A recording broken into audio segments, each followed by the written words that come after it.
মসজিদের ভিতরে নেককার মুসল্লি আছে 25টা, কিন্তু এর ভিতরে 2টা আছে বদমেজাজি। এই ইমাম সাহেব, এই এটা কি করেন? এমনি কিন্তু নামাজ কিন্তু খুব ভালো পড়ে, খুশি খুশির সাথে লম্বা নামাজ, তালা না দিলে মসজিদ থেকে বাইরে হয় না। মোটামুটি খুব খুব খুব চোখের পানিতে দাগ হয়ে গেছে, ঝরঝর করে চোখের পানি পড়ে, কিন্তু লোকটা বদমেজাজি নাম্বার 1। আছে না এমন কিছু জাতের লোক? আপনাদের এলাকায় নাই, আমরা আমাদের এলাকার বদনাম করিয়াছি আপনাদের কাছে।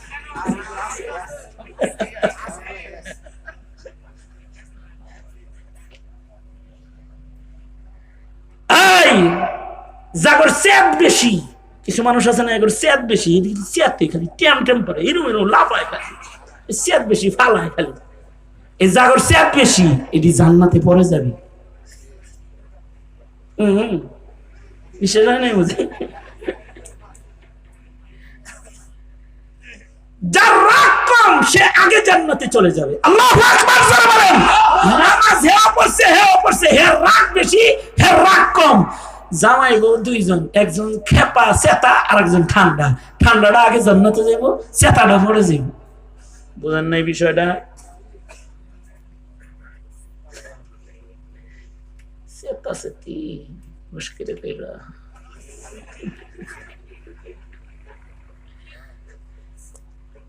যে রেগে যাবে সে হেরে যাবে, যে রেগে যাবে সে পিছনে পড়ে যাবে, আর যার রাগ কম সে জিতে যাবে। আল্লাহু আকবার জোরে বলেন। হাসিনার রাগ বেশি, এখানে হেরে গেছে। ঠিক আজকে লিখে ওটা জোরে ক, ঠিক না ঠিক? মনে মনে অনেকে ভাবে হুজুর ওয়াজ করতেছিলেন, এটাই তো ভালো লাগতেছিল, হেডি আবার কনকে ফাঁক দিয়ে, হেডি আমি কম না তুমি কবা নাকি? হাসিনার জেলখানায় তুমি ছিলা মগা? আমি ছিলাম, আমি বলতে পারি, বলার অধিকার আছে আমার। এই মেয়েটির রাগ মারাত্মক রাগ।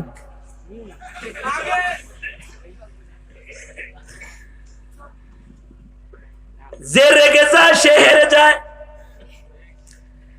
রাগ কম, ওয়াল কাযিমিনাল গায়জ, যারা তাদের রাগকে নিয়ন্ত্রণ করে তারা জান্নাতে আগে চলে যাবে। আল্লাহু আকবার জোরে বলেন। আজ থেকে আর রাগ না,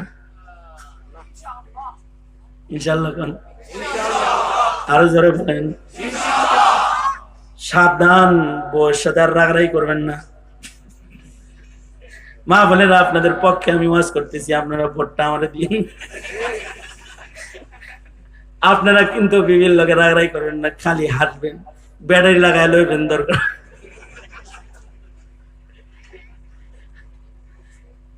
তবলিগে যাইবেন, তবলিগে গেলে এই ওয়াজ গুলা, তবলিগে রাগারাগি নিষেধ, তবলিগে কোনো রাগারাগি নাই। চিল্লার সাথে জব যা আছে, কোনো রাগারাগি নাই, কোনো রাগারাগি নেই, নো রাগারাগি।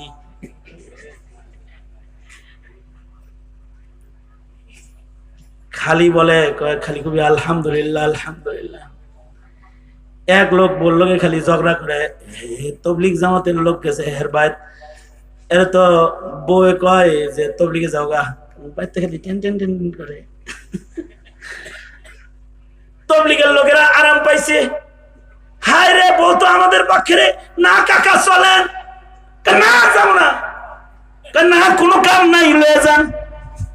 ভিতর থেকে লয়ে গেছে গা, তবলিগ থেকে আইছে, আয়া তো ভালো হয়ে গেছে, 40 দিনে ভালো হয়ে গেছে। এক চিল্লা লাগাই আইছে, প্রথম গেছিল 3 দিনের লেগা, ধরে বেন্দা করছে 10 দিন, তারপরে করছে 15 দিন, তারপরে কয় কাছায় গেছি 40 দিন, ঠিক আছে, তারপরে কয় না তাহলে আর 2টা চিল্লা লাগাই যান। 3 চিল্লা লাগাইছে, পুরা পাক্কা আব্দুল কাদের জিলানী বানায় লাগাইছে। এবার এই লোক বাচ্চা আইছে, বাচ্চা আয়া খালি বিবির সাথে খালি হাসে, তোমার রান্নাটা অনেক ভালো গো, কত সুন্দর মরিচ দিছে গো, কত সুন্দর করে রান্না করেছে গো, খালি প্রশংসা আর প্রশংসা করে। পাশের বাড়ি ছিল এক হিন্দু বাড়ি, হিন্দু বেরিয়ে কয় কি তোর জামা দিয়ে ঝগড়াবাদি করে টরে না, এখন আর কাজের আওয়াজ শুনি না, কয় চিল্লায় পাঠাইছিলাম। আর চিল্লায় পাঠানোর পরে কি হয়েছে জানেন? তবলিগে বাইটটা বুটটা রান্না করা, একদিন রান্নার দায়িত্ব করছে হ্যাঁ, জীবনে কোনোদিন রান্না করে নাই, কতক্ষণ পর পর আসে আর একটু করে লবণ দেয়, একটু পরে আসে আর একটু করে লবণ দেয়, লবণ দিতে দিতে পুরা তরকারি লবণ বানায় ফেলছে।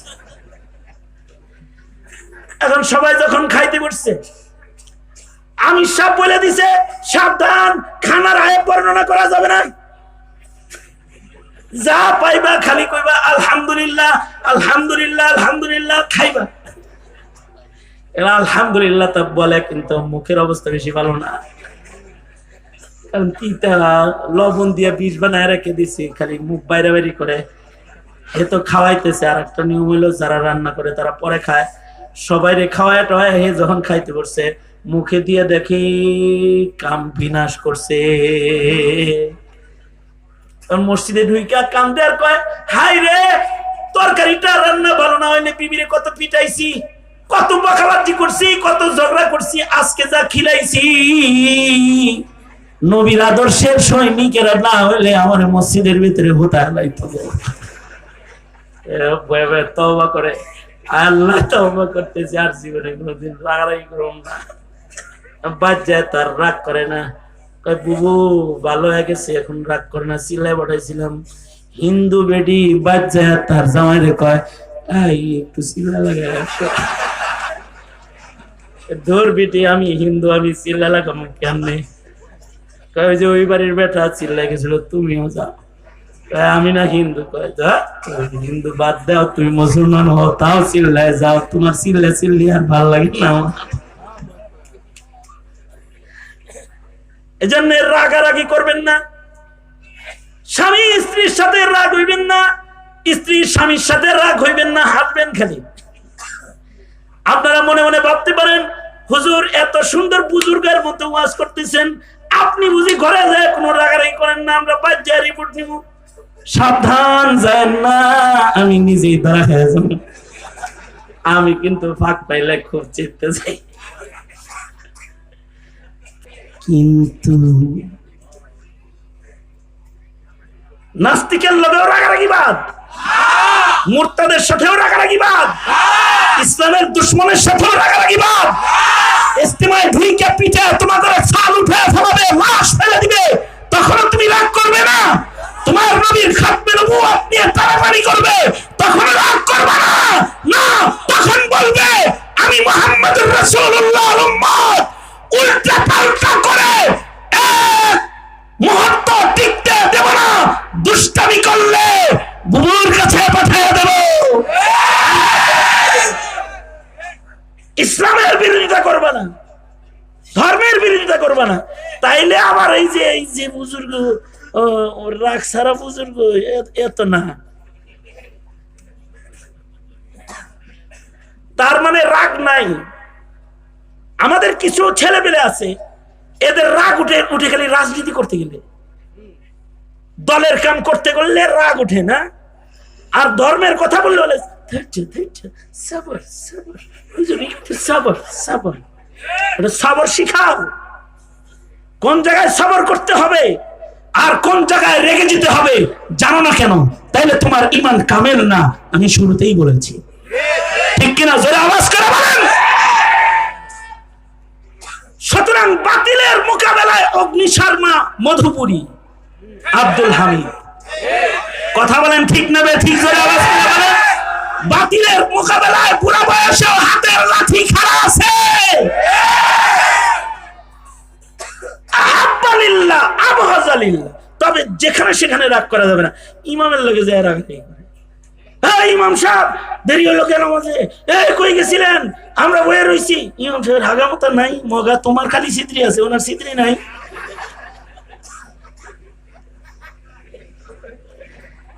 হাসির ছলে বললাম, কথাগুলো স্মরণ রাখবেন। যাই হোক, আমিও মাঝে মাঝে রাগারাগি করে হালকা। হযরত আলীও ঘরের ভিতরে যায় রাগারাগি শুরু করে দিচ্ছে। যখন রাগ উঠছে, ফাতেমাকে সাইয়্যিদাতু নিসাই আহলিল জান্নাহ, জান্নাতি রমণীদের সর্দারিনী হলেন হযরত ফাতেমাতুজ জাহরা। আল্লাহু আকবার, আল্লাহু আকবার বলেন। আল্লাহর রাসূল বলে, কেউ যদি ফাতেমারে কষ্ট দাও, সে আমারে কষ্ট দিলা। হযরত আলীর রাগ হইছে ঠিক, কিন্তু মনে পড়ে গেছে, হায় হায় এই রাগ হযরত আলীর সাথে সাথে ঘর থেকে বের হয়ে গেছে। আর রাগ উঠলে পরে ঘরের ভিতরে ঢুকে ঢুকে খিল মারে, ঘর আটকায়, সিটকারি লাগায়। রাগ উঠলে, রাগ হয়েছো যাও বাইরে চলে যাও। কই যাইবা? রাগ হয়ে আবার বারে যাও না, তেলে মদ খাইবা। রাগ হয়ে আল্লাহ আল্লাহর কাছে যাও, সকল খুরের কাছে যায় না, ঝগড়া লাগাই দিব। বাজারে যাও না, পিন মারবো, তোর বিয়াটা ভালো যায় হয়েছে না রে, হয়েছে না, তুই শান্তি পেলি না রে, শান্তি পেলি না। এরকম একটা কুবুদ্ধি দিয়া বউর উপরে আরো খেপাইয়া দিব। রাগ হয়েছে তো হযরত আলীর মতো মসজিদে চলে যাও। মসজিদে গেল যে কার কাছে গেল? জোরে বলেন, আরো জোরে বলেন। মসজিদে গেলে কার কাছে যায়? আরো জোরে বলেন, কার কাছে যায়? হযরত আলী মসজিদে চলে গেছে। আর রাগ যদি উঠে তাহলে নিয়ম হলো, রাগ উঠলে দাঁড়ানো আসো, পয়সা পড়ো, বসা আসো, শুয়া পড়ো। শুয়াও রাগ থামে না, তাহলে একটু গড়াগড়ি করো। তাছাড়া ওযু করো, গোসল করো, ঠান্ডা করো, রাগের নামাও। ওয়াল কাযিমিনাল গায়জ, রাগকে নিয়ন্ত্রণ করো।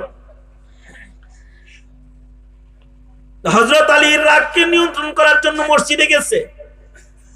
আগের জামানার মসজিদ, মসজিদে কার্পেট নাই, মসজিদের ভিতরে টাইলস বিছানো নাই, মসজিদের ভিতরে বালি। হযরত আলী যে বালির ভিতরে শুয়ে পড়ছে। আল্লাহর রাসূল ফাতেমার ঘরে যায় কয়, আলী কই? কয় রাগ করে কই জেনে গেছে। আল্লাহর নবী হযরত আলীর সন্ধানে বের হয়ে গেছেন। কোথায় গেল আলী? নবীজি হযরত আলীকে সন্ধান করতেছেন, খুঁজতেছেন। খুঁজতে খুঁজতে নবীজি মসজিদের ভেতরে যায়, দেখে হযরত আলী মসজিদের ভেতরে শুয়ে রইছে। এই যুগের শ্বশুররা হইলে কইতো, এই আমার মেয়েটারে তোমার কাছে লেগে দিছিলাম, এরকম ভেসকি মারত। কিন্তু আল্লাহর রাসূল যে হযরত আলী শুয়ে আছেন মসজিদের গেটে দাঁড়ায়, আল্লাহর রাসূল এমন একটা শব্দে হযরত আলীর ডাক দিছে যে হযরত আলীর রাগ রুগ সব বসে গেছে। এই আলী, এভাবে ডাক দেয় নাই, এই আবুল হাসান, এই হাসানের বাপ, এই আলী, এমনি ডাক দেয় নাই।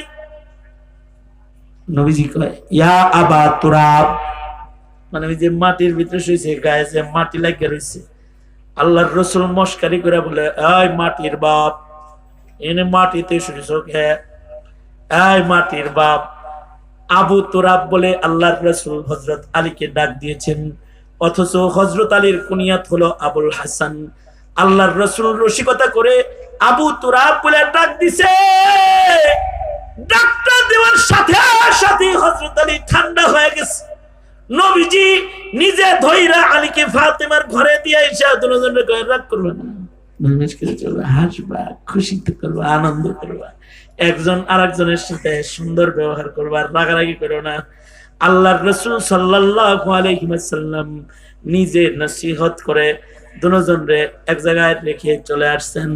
হযরত আলী এরপরে বলতেন, আমাকে কেউ আলী অথবা আবুল হাসান বলে ডাক না দিয়া আমাকে কেউ যদি বলে আবু তুরাব, তাহলে আমার বেশি ভাল লাগে, কারণ আমার রাসূল আমাকে আবু তুরাব বলে ডাক দিছে।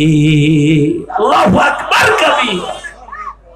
রাগকে নিয়ন্ত্রণ করো, ক্ষমা করো, ক্ষমা করো, ক্ষমা করো। এক এলাকায় গেছি ওয়াজে, গেছি পরে এক নেতা এক হুজুর, এই দেখেন কোপের দাগ, এই যে হুজুর এই দেখেন, এই যে গুলি, এই যে ভিতরে আনো আছে, এই দেখেন কোন কালের? সেই কালের, সেই কালে যখন আমরা ক্ষমতায় ছিলাম না। আওয়ামী লীগ তো কম জ্বালায় নাই আমার কাছে কয় আর কি। দেখেন না হুজুর, এই যে গায়ে গুলি ঢুকে রয়েছে, কোপের দাগ। হুজুর আজ 12 বছর এলাকায় যাই না, ইদানিং যাতায়াত শুরু করছি। ইদানিং যাতায়াত করেন, দাগ তো অনেক আছে, রাজনীতি করতেন তাহলে ভালোই। ছাত্রবেলা থেকে নেতা তো মারপিট অনেক। আমি তো 12 বছর পলাইছিলেন কেন? আসি না আমি থাকলে হুজুর আমার মাইরা হলাইতো। আমি মারতো কেন? তাহলে নিশ্চয়ই আপনি তা করে খুব জ্বালাইছেন। কি করেন? আমি তা এখন এত দাগ দেখাইতেছেন কেন? আপনি মনে মনে কি অ্যাটেনশন লইছেন? কি এইরকম দাগ আপনার প্রতিপক্ষরে আপনি বানাইবেন এরকম ভাব লইছেন নাকি? এখন কি তাইলে কি রান্দা আর ক্লাসিনকো আর নাঙ্গা তরবারি আর হকি স্টিক আর স্ট্যাম্প এটা কি হাত বোতল হতে শুরু করলো নাকি? আবার যা গেছিল হ্যাঁ করাতে এখন আইতেছে আপনার হাতে। আপনারা দাগ বানাইছিল, আপনি এখন হ্যাঁ দাগ বানাইবেন না? ভালো হয়ে যান, ভালো হয়ে যান। এগুলো কাউকে দেখাবেন না, এগুলো কাউকে দেখাও না, বরঞ্চ শর্মিন্দা হও যুবক। তোমার গায়ে রাজনীতির দাগ আছে, তোমার কপালে সেজদার দাগ কেন নাই? জবাব দাও তুমি। তুমি কেন কুররিল মুহাজ্জালিন হতে পারছো না যে ময়দানে মাহশারে তোমার ওযুর অঙ্গ চমকাবে আর শাফাআত তুমি আগে আগে পাবে? কেন হতে পারলা না? সুতরাং নিজেদেরকে নিয়ন্ত্রিত জীবন ব্যবস্থা চাই। ক্ষমা করো, উগ্র হও না, জুলুম করো না, ভালো কাজ করো, মন্দ করো না। শুধু ইবাদত দিয়ে জান্নাত মিলে না, আখলাক দিয়ে আগে জান্নাতে যাওয়া যায়। হাজ্জাজ ইবনে ইউসুফ ওই ইবাদত বন্দী করতে হবে, কিন্তু জালিমুন আকবার, পৃথিবীর সবচেয়ে বড় জালেম হাজ্জাজ ইবনে ইউসুফ। এত বড় জালেম সাহাবায়ে কেরামরে মারছে। একটা হলো ইবাদত আর একটা হলো আখলাক। শুধু ইবাদত দিয়ে জান্নাত মিলে না, আখলাকি হতে হয়। আখলাক যদি ভালো না হয়, ইবাদত করেও জান্নাতে পিছিয়ে পড়ে যায়। সুতরাং সন্তানদেরকে দুটো জিনিস শিখাইতে হবে। যেমন নিজের সন্তানকে ইবাদত শিখাইতে হবে, তেমন নিজের সন্তানকে আখলাক শিখাইতে হবে। আখলাকের সুন্নত নবীজির সবচেয়ে বড় সুন্নত। আল্লাহর রাসূল সাল্লাল্লাহু আলাইহি ওয়াসাল্লাম নবীজিকে আল্লাহ তাআলা সর্বোত্তম আখলাক দান করেছেন। ইন্নাকা লাআলা খুলুকিন আযীম। আল্লাহর রাসূলকে আল্লাহ তাআলা সর্বোত্তম আখলাক দান করেছেন। মুসলমান যেন আখলাক হারাইতেছি, কাফের মুশরিকের ভেতরে আখলাক ঢুকতেছে। কাফের মুশরিকদের ভেতরে মারামারি কাটাকাটি নিজেদের ভেতরে নাই, কিন্তু আমাদের আখলাকের এত কমজোরি যে আমাদের আখলাক গুলো যেন দাফন হতে শুরু করেছে।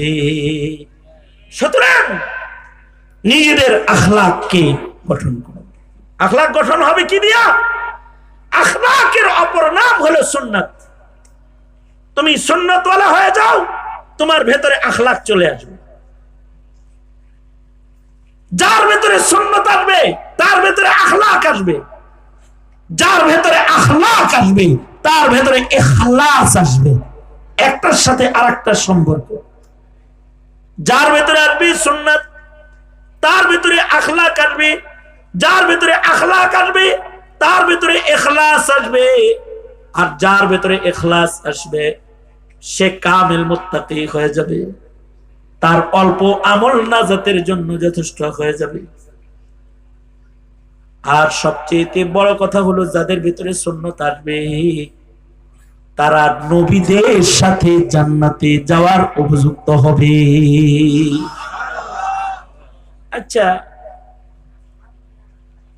কোরআন শরীফে আছে ওমাইয়ুতি ইল্লাহ ওয়ার রাসূল ফাউলাইকা মাআল্লাযীনা আন'আমা আল্লাহু আলাইহিম মিনান নাবিয়্যিন ওয়াস সিদ্দীকিন ওয়াশ শুহাদাই ওয়াস সালিহিন। অর্থাৎ কথা হলো, যার একটা সুন্দর একটা কথা, যার ভেতরে সুন্নাত পাওয়া যাবে তাকে আল্লাহ তাআলা নবীদের সাথে, সিদ্দিকদের সাথে, শহীদদের সাথে, ওলিদের সাথে আল্লাহ জান্নাত দান করবে। সুবহানাল্লাহ, জোরে আওয়াজ করে বলেন। কারণ কি? কারণটা কি? সুন্নতের মাধ্যমে তো নবীদের সাথে জান্নাতে যাবো, শুধু নবীজির সাথে জান্নাত পাওয়ার কথা, কিন্তু সব নবীর লগে আল্লাহ জান্নাত দিবে কেন? এটা একটা বিষয়। আমরা ইত্তিবা করলাম মুহাম্মদুর রাসূলুল্লাহ সাল্লাল্লাহু আলাইহি ওয়াসাল্লাম, কিন্তু জান্নাত পাবো সব নবীদের সাথে। এটার কারণ কি? এটার কারণ হলো এটার কারণ হলো এটা ভালো করে শুনলে সুবহানাল্লাহটা ভালো করে কইতে পারবেন, আমার দিকে অ্যাটেনশন। এটার কারণ হলো পৃথিবীর সব নবীরা আমাদের নবীর অনুসারী, সুতরাং আমরা নবীর অনুসারী হইলে নবীদের অনুসারী হওয়া না, আমরাও নবীর অনুসারী, সব নবীরাও নবীর অনুসারী, তাই সব অনুসারীরা একসাথে আল্লাহর জান্নাতে। তা হাবিবুল্লাহ আরমানি আইতেছে হান মাইরে তোমারে না একেবারে সাইজ করে হালাই মার ডালুম গাছ।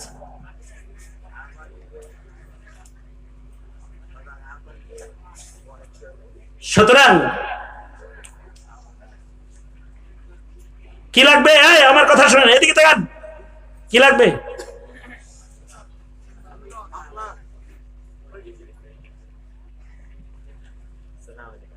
12 बज रहा है, पहले आ गया था। अगर मैं जल्दी आता आप लोग कैसे बयान सुनते? इंसा लगी करते थे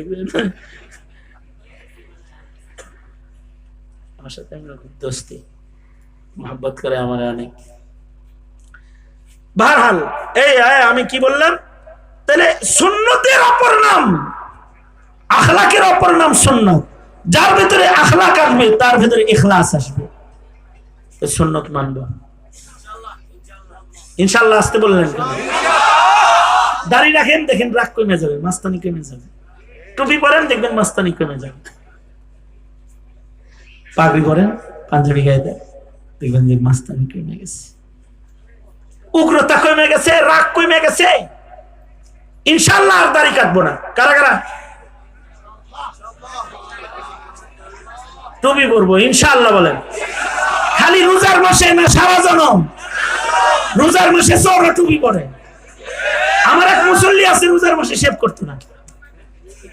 আমি একদিন 27-এর খতমে যায় বললাম, কি বাবার দাড়ি তো বহুত সুন্দর লাগতেছে, বড় হয়ে গেছে, রেখে দিচ্ছ নাকি?